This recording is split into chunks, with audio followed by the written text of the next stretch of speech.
Now we're going to look at methods. So I'll take away this for loop.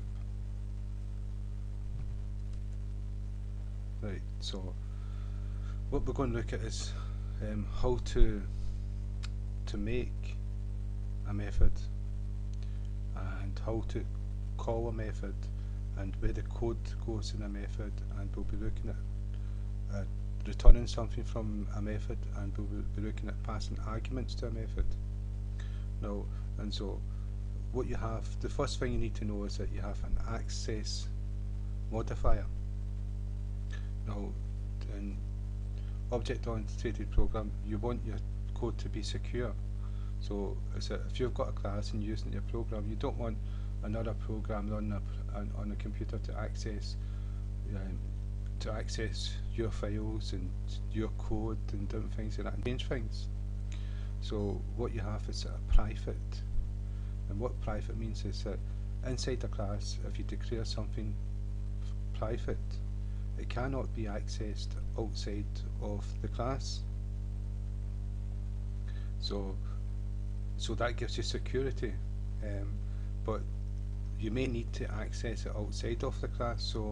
So you've got like public, which means it's open to everyone.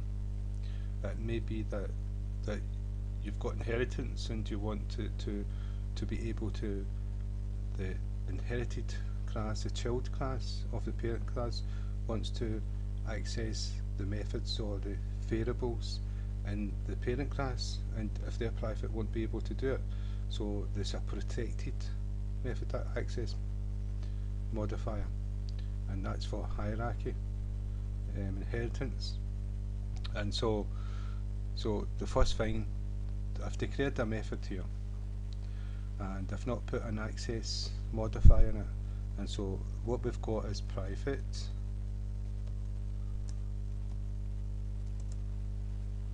and so that you cannot access this outside of this class, though we can use get and set methods, and that will be covered later on.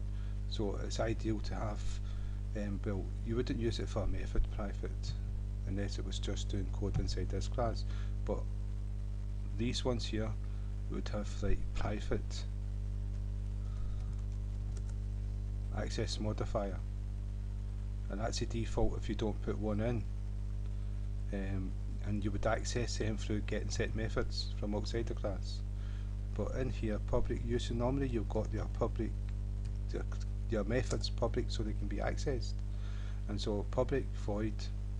So this is your access modifier, determines the security of your methods and your variables. Remember, in a class what you've got is members, and two different kinds of members is variables and methods, and they all come in different names. So variables is like fields, containers to hold data, and methods do things. And the second keyword is void. This is to do with returning things from a method. So I run a method and it will return something, a value or a string, so that I can use in another part of a method or program, or pass to another argument to a method. And so void means you do not return anything, because void is like, what is void? It's void anything. So it doesn't return an integer, it doesn't return a string, it doesn't return an array, it doesn't return an object, and so it doesn't return anything, void. And so if it returns something, you have to state in Java what this method returns, because you've got to get the types right.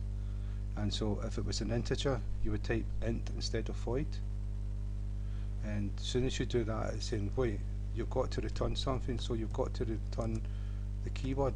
You've got to use the keyword return integer, give it an integer, and it's happy now. And so that would be an int. It's return an int. So this number 2 would be passed from this method when it's finished. But wouldn't, I've just put a number 2, the code would process something and return what was processed. And so it could be a string.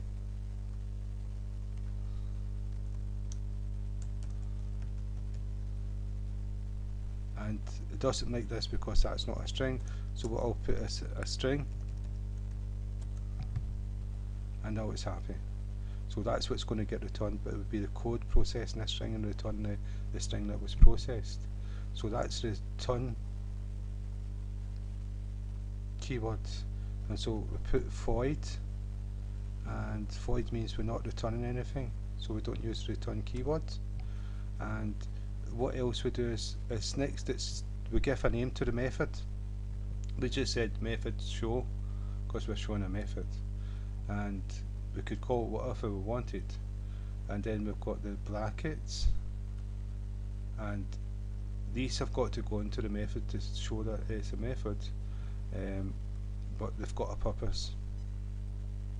If you look at the main, inside here we've got arguments. This is for passing an argument. So if this method takes an integer from another class, or takes another method from another class which returns something, or takes an object from like main or another class and passes the whole object into this method, this is how you would do it. And first you have to declare what type goes into here. So we'll say a num, and then say number. So what we're doing here is we're passing a value into this method, and we'll have code to process this number. But it's not. You can have pass more than one number into a method, and you can have a combination of integers, strings, floats, arrays, etc.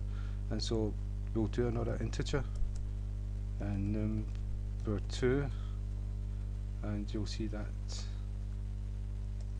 it's happy now. And so, and we can also put another one in. We can put pass as many arguments as we want. These two integers, we could be doing mathematical equations with the two numbers we pass into it. It could be the XY axis of the screen we're passing in, and we can also pass in a string and give it any name we want. And so what we're doing here is we're passing 3 arguments into this method, and we can write the code to process these, and we'll do that later on. And so process these numbers and strings, and then we could have a return. We could say a string int, and we could return the answer of that method to another method. And so, but if you don't have anything in the brackets, then you don't pass any arguments to it.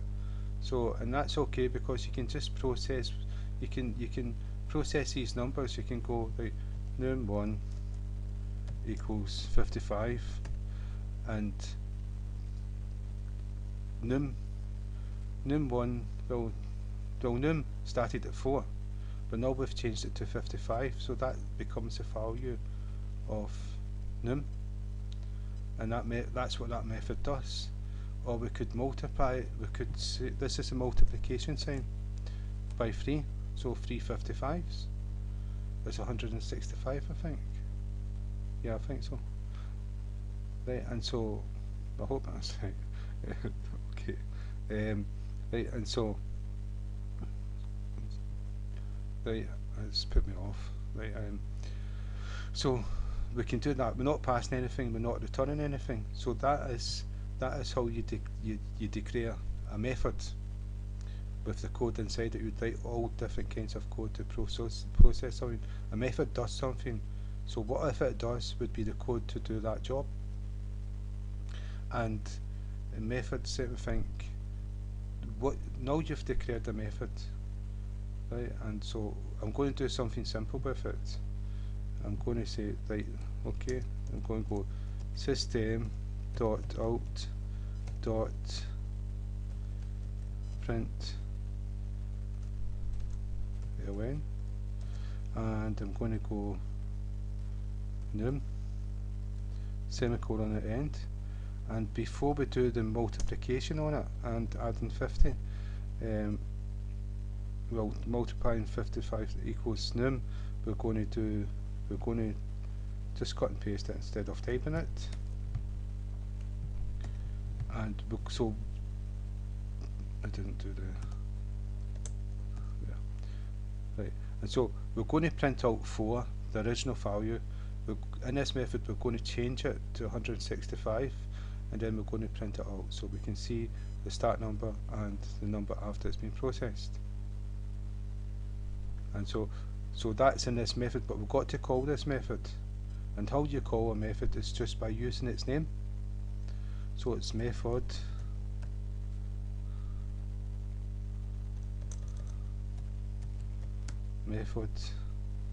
show and the 2 brackets, and we're not passing anything into this. If we were, we would actually pass something in here. If it was integer, we'd pass an integer. If it was a string, we'd pass a string. And so what's wrong with this? Method show static. It's got to, because it's a main, it's got to be static because we've not made an object to it. If we made an object in here, we'd be able to access it that way. So public, and we've got to put an extra keyword, and we're going to get to static.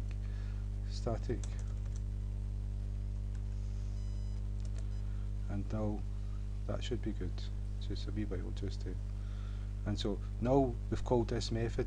This method's going to do its job, and its job is going to be print out this value, change the value, do this multiplication and change the value of num to that answer, and then print out the new value of num.